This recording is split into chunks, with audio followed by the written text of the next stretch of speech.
Hey guys, good afternoon. Hopefully, you all are doing well. Per the title of the video, uh, we're going to start a series in which we help those of you that are out there that want to become homeowners here in 2024 for residential real estate. That's one unit, two, three, or four. Single family, duplex, triplex, or fourplex. Uh, we're going to focus on the state of Texas. However, keep in mind we lend nationwide, so the principles that we'll be going over are applicable nationwide. Lastly, and most definitely not least, I want to say hello to you. Hello. Let me know where you might be watching from, either live or on a replay. Very important to me to know where you're watching from. Secondly, before we get into it, um, if you have any questions, we always welcome questions.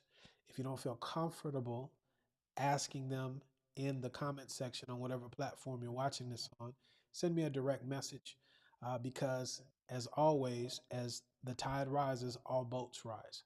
Helps me, helps you, helps someone else who may be out there with the same question. So we always welcome your questions.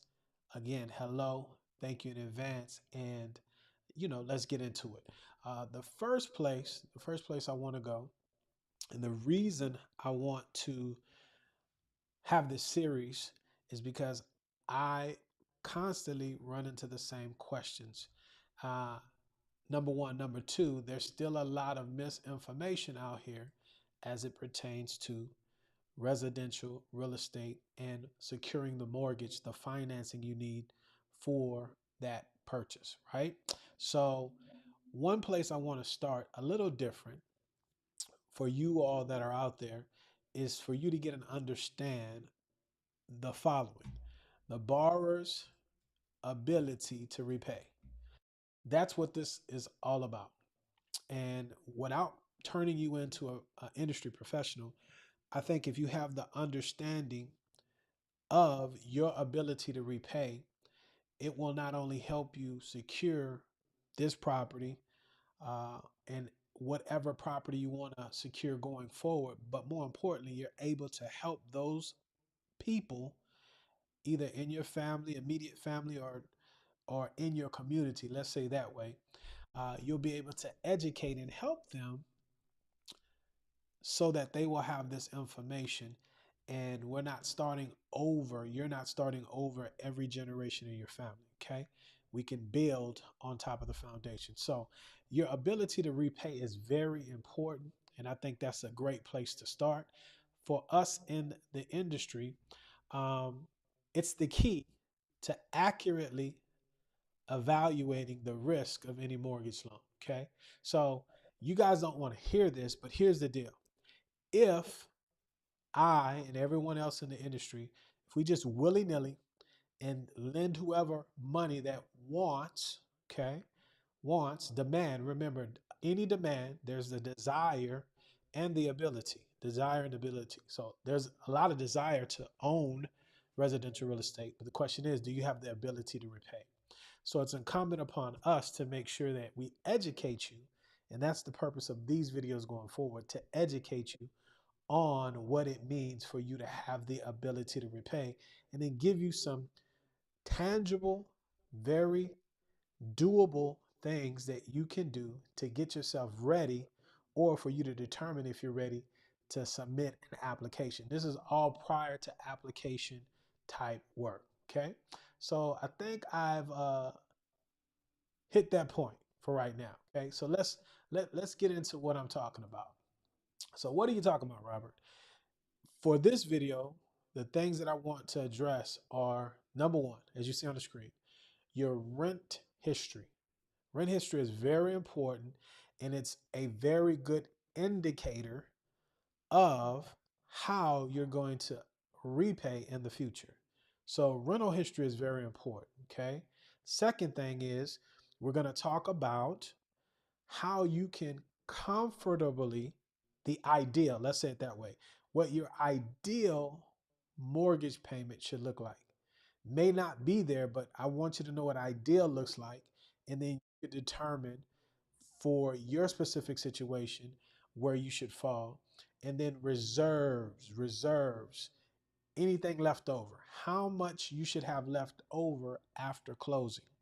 I believe if you understand these three things in this first video, you're well on your way to not only successfully consummating, closing, and getting a home loan, but you'll be successful while managing that home loan, managing that asset, and you will not have buyer's remorse. You will not have buyer's remorse. Okay. So let's tackle the first one, rental history. Rental history, in my experience, is something that a lot of first time home buyers, especially here over there, let me say the last 5 to 6 years, a lot of folks have been living with family members, or you don't have a verified, a documented rental history. And I get it. I understand there's a lot going on with the economy and things of that nature, but I cannot express how important it is to have a paper trail. So here's the deal. Even if you're only paying $300 a month, okay, document it. How should you document your rental history? Uh, with a clean paper trail, clean paper trail. Okay, there's a lot of technology today. There's a lot of apps and things of that nature. Again, not a problem as long as we can validate the most recent 12 months of your rental history. Okay, so let's use $300 as an example. Say you're a college student living at home with your parents, and you're paying, hopefully they got you paying something, right? Because that's just a good exercise, in my opinion, for the future. But I digress. That $300, say you're paying it to them via Cash App, it needs to be the same amount on the same day every month. It's a cycle. Again, when it comes to mortgages, we're looking at the past. Okay, we're looking at your credit report. We're looking at things like rental history. Rental history is key to help assess your ability to repay minimum 3 years into the future. Okay, that's the key. So regardless of the amount, show something, show it on the same cycle or frequency, and it must be documentable, right?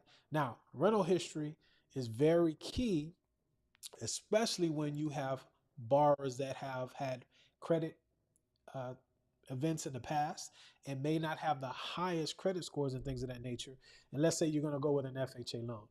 And let's say you receive a decision in which an underwriter has to manually underwrite your loan.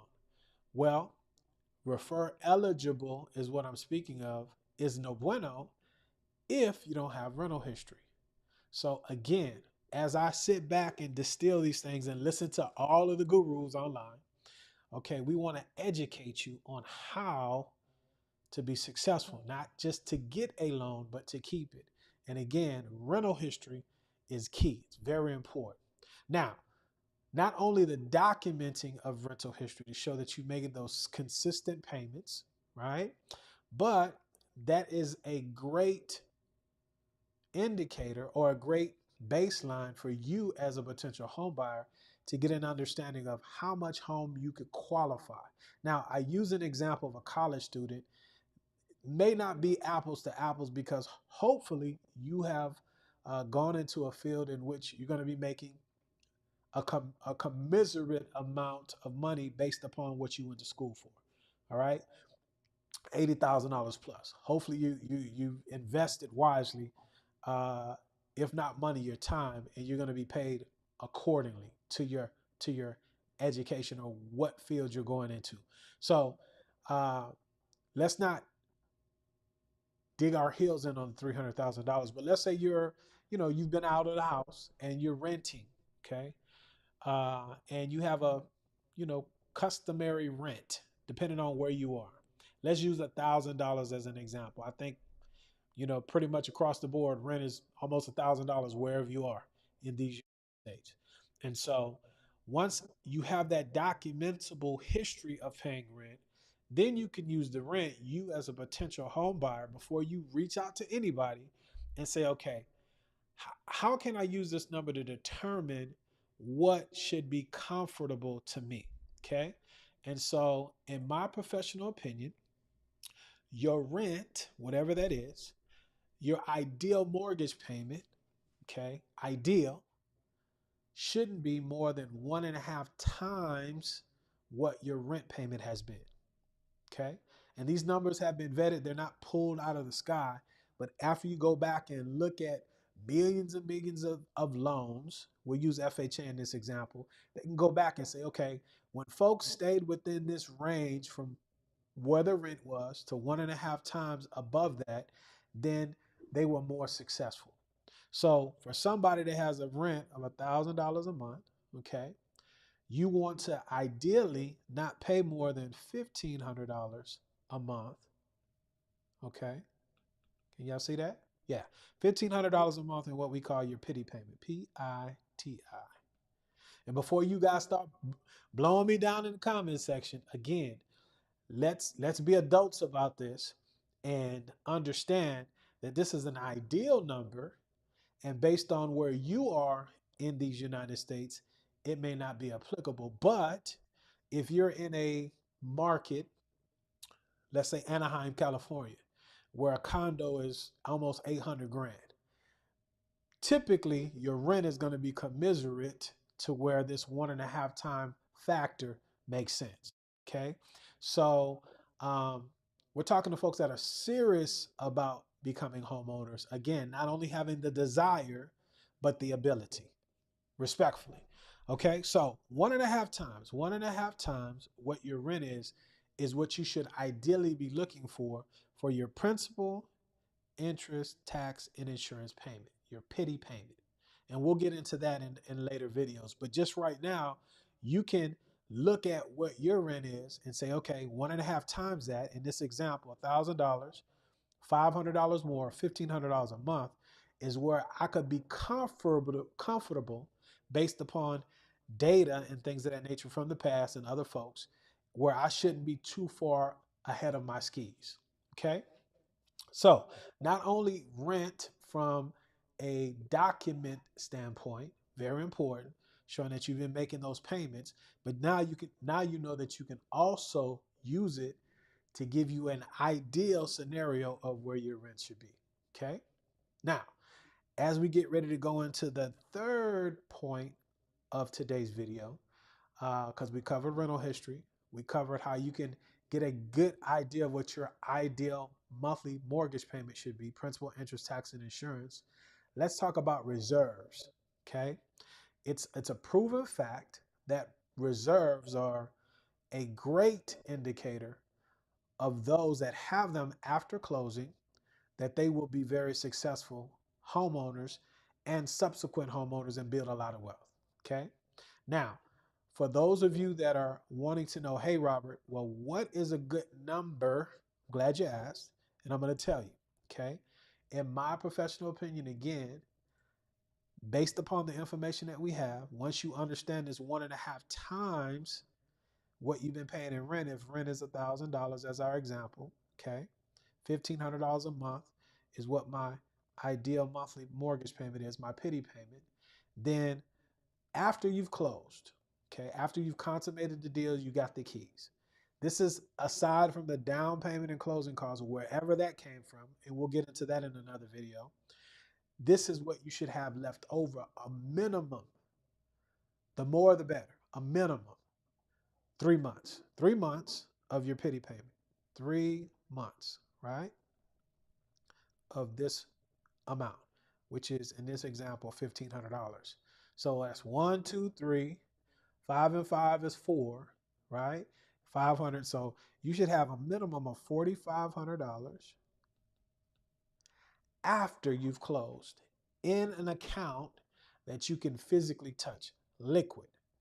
And there's a ton of different ways. I know everybody's an investor now. We're keeping it simple. Wherever you want to keep that money, as long as it's liquid, meaning you can touch it. Okay.